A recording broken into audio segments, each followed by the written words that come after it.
Hi guys, welcome back to my channel, and for those of you that are new, my name is Marissa, also known as Homemaking with Marissa. Today's video is going to be a family 1 week grocery haul. I spent $250, which is the standard amount that we spend on a weekly basis at the grocery store. I have 3 children ranging in age from 16 down to 3 years old. Make sure and stick around until the end of the video where I will be showing what we are making for dinner each night this week. And if you haven't done so already, please go ahead and hit the red subscribe button. I post 2 videos each week and they are always about homemaking, just different tips and tricks and ways to make life a little bit easier if you are like me and trying to balance being a wife and a mother. My house is very loud currently. The kids are outside, but you can still hear them screaming and playing if you hear that in the background. I picked up 1 package of uncured pork and beef pepperoni. The kids will eat this with crackers, or I will make homemade pizza.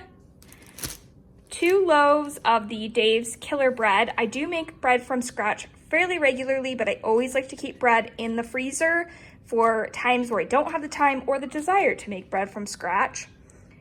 Flour was on sale, and I have recently started a sourdough start, which requires you to replenish it with flour pretty regularly.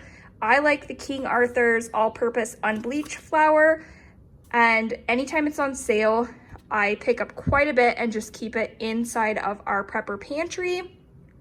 A half gallon of milk.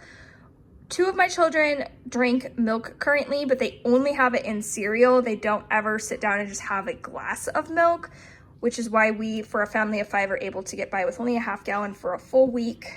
I like to drink kombucha periodically, and this guava goddess flavor is really good. I have had this before. Typically, I'll drink about 1/3 of a kombucha in a day, so these do last quite a while.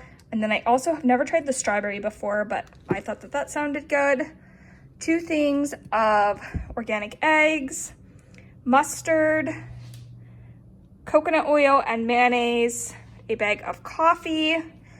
2 of my kids really like pickles, so I grabbed them some snack pickles.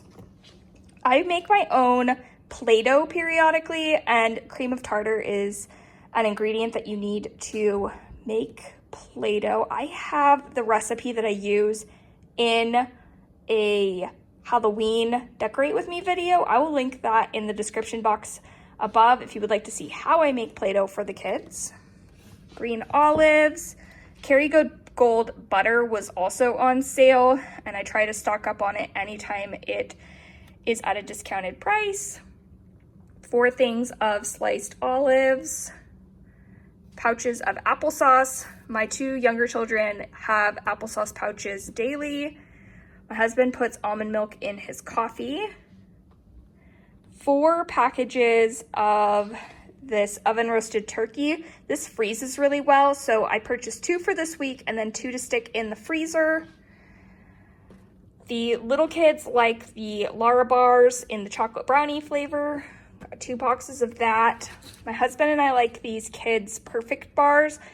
They are just a better serving size versus having an entire perfect bar. And this size is more for a snack, where I feel like the full size perfect bars are really meant to be more of a meal replacement. 2 purple onions, 1 bag of salad, some bananas. I will wait for these to ripen and then I will freeze them for smoothies. I also like to make banana chocolate chip muffins. Once these are ripe, I will use part of those for that recipe as well.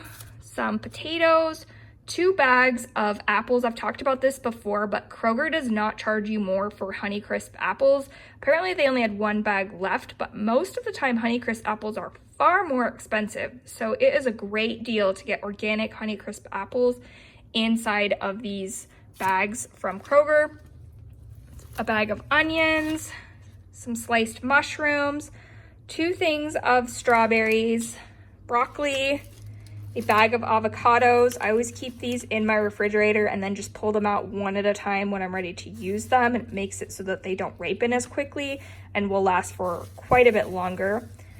2 carrots for a recipe that I'm making, a cucumber. I like to make my own pickles periodically and purchased this with the thought process that I would be making a jar of pickles for the kids.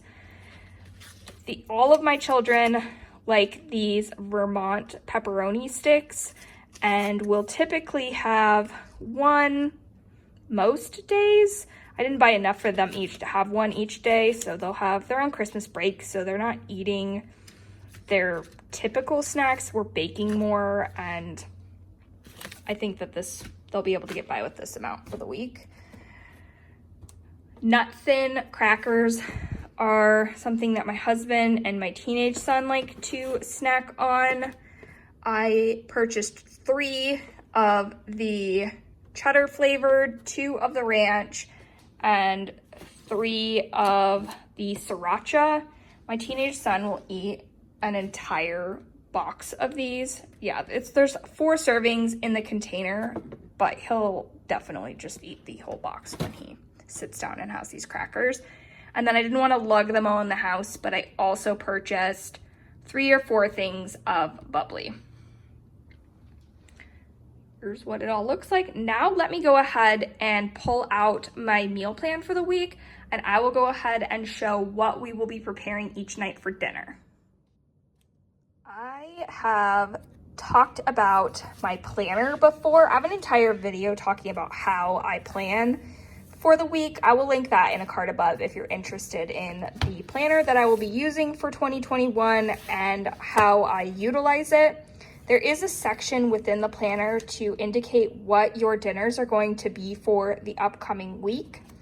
We are going to be having a chicken meatloaf and salad. I have some leftover stuffing from a dinner that I included in a recent What's for Dinner video. And I do have a separate video showing how I make meatloaf that is far more involved. It's complicated. It's not that it's complicated, it just takes a long time to make it. This meatloaf is just going to have some ground chicken, an egg, and some leftover stuffing in it. So it'll be really easy for a weeknight. I'm gonna serve it with a bag of salad. There will definitely be leftovers from that meal. So Tuesday we're going to have leftovers. Wednesday we're having tacos. New Year's Eve, I'm going to make gnocchi and sauteed broccoli. I want to do this with a sage and Parmesan sauce, but they were out of Parmesan and they were out of sage at the grocery store. So I might have to see if I can find time to go into a different store and find those 2 ingredients. If not, I will just make a different sauce for the gnocchi. I'm going to, on Friday, we have a Traeger and have a meat box that we purchased from our local butcher shop that comes with some pretty big cuts of meat. I'm gonna have my husband smoke one of those pieces of meat and make a potato salad that we will definitely have leftovers from. And if by chance we don't, we're just going to do a bag of salad and some canned soup. Sunday, I'm going to roast a chicken and some sauteed vegetables. And then down here, I've started putting some of the things that I will make for breakfast. I have been making sourdough pancakes. I want to try to make some sourdough English muffins, and then we always have the stuff on hand to make smoothies. For lunches, I typically will do some sort of like mac and cheese, canned soup, sandwiches, something that's really easy. I don't indicate what we're going to be having for lunches. I just plan that the day before. Throughout the week, I will include over here any groceries that we run out of and that need to be added on to next week's grocery list. Thank you all for watching today. If you haven't done so already, you can subscribe to my channel by clicking on my face here. I will have an entire list of grocery hauls here, as well as an additional video for you here. I hope you are all staying happy and healthy. Bye.